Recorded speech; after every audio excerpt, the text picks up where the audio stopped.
Hello everybody! In this video today, I want to show you some of the basics of hand lettering, the foundations, because I do believe that hand lettering requires some skill building. And I've seen a lot of people starting hand lettering without knowing the basic fundamentals of this type of art. And these fundamentals, they can be really useful to you when building and creating your letters because you can know exactly what you're doing.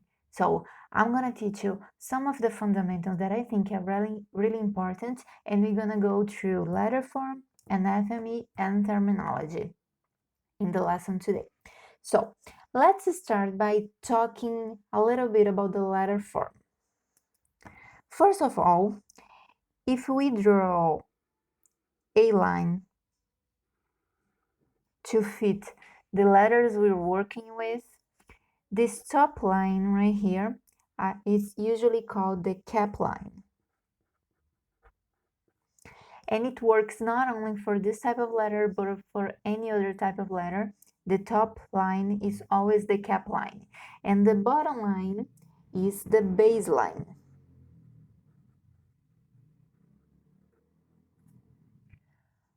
So in here, we have actually three types of letters, of alphabets that you can create. And the first one is the sans serif, also called the block letters.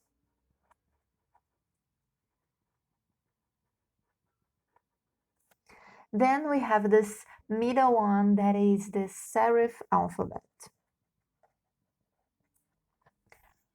And it's called the serif alphabet because it has these little decorative elements that are called serifs. We also have this third one that is called the cursive or script.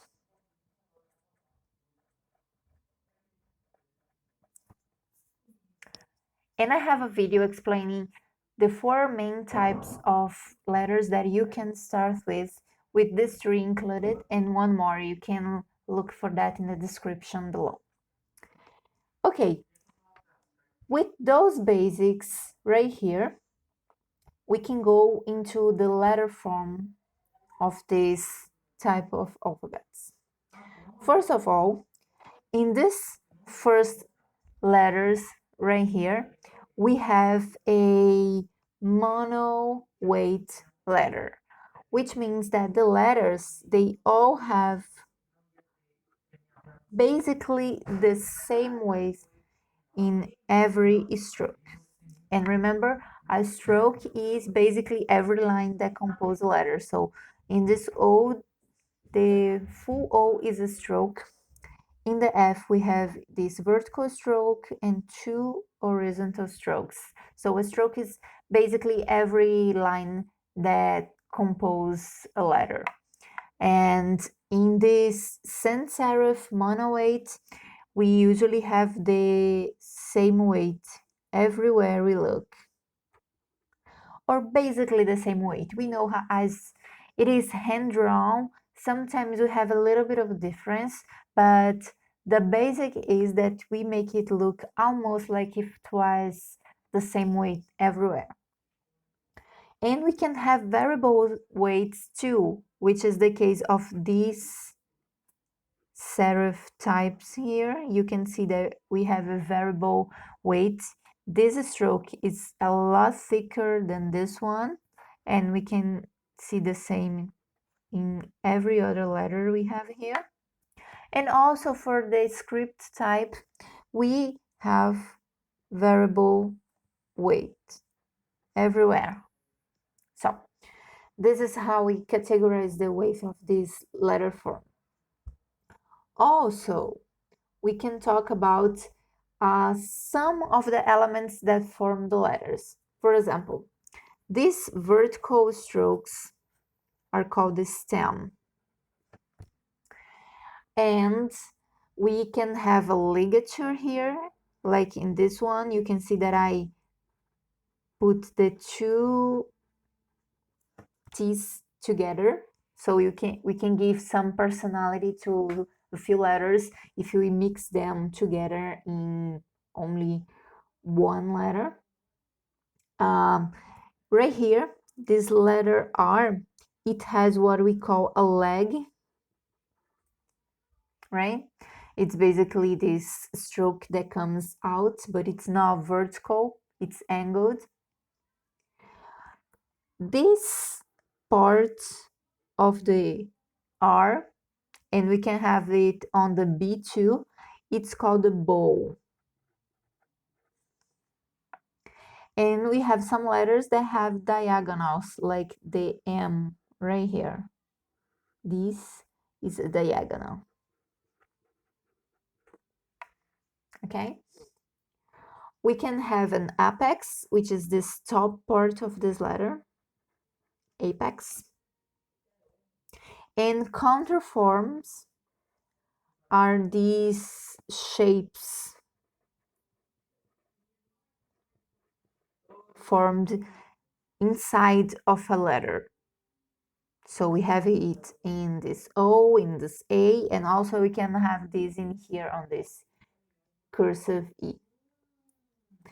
We have a crossbar in some letters, like in the A.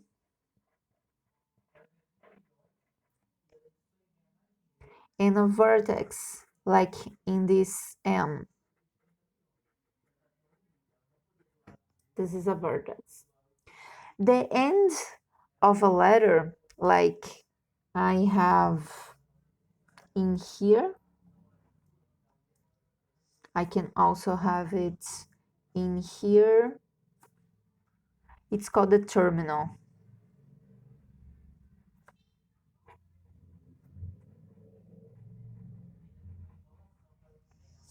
It's the end of the letter, so I can have a terminal here too. And this is a terminal, this is a terminal. Every end, it's called a terminal. For some letters, we also have arms, for example, in this E, which are the horizontal strokes, right? And these are the basic terminology you can use for a alphabet for letter forms. Now we have to talk about two characteristics that our letters might have, and we can know how to name them. So I prepared another piece of paper here for us. And the first characteristic is the width of the letter. So letters can have multiple widths. For example, this one we call condensed or compressed.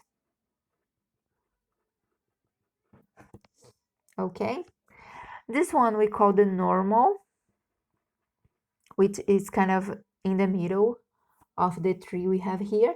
And we can have like this one that is called extended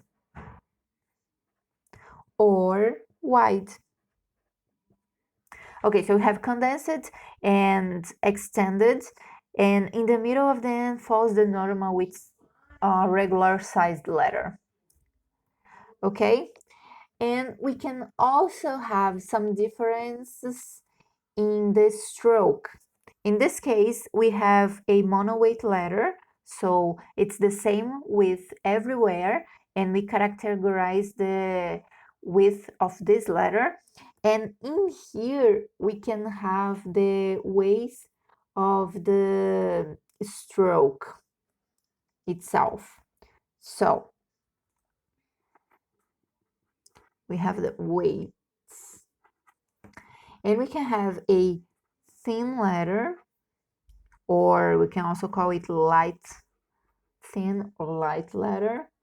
We can have a normal letter, normal weight letter. We can also call this Roman or book, but I prefer to call it normal. And we can also have a heavy letter. Or bold. These are the basic fundamentals that I think are going to be really useful to you, because once you know what you're doing, how to call your letters, you can start practicing with these different characteristics to create your own letters and create your own alphabets and giving personality to what you're creating. So let's just review. We talked about letter form, anatomy, and terminology, and we saw a bunch of concepts here on these letters, and we also talked about width and weights of each letter. Remember, in case of the weights, we can have mixed weights in the same letter, as is the case for this serif type right here and this script size right here that I showed you. Okay, I hope you like this video. I hope it was useful to you, and if you think you got some value out of this, please subscribe, like this video, and share the content. Thank you very much. See you next time.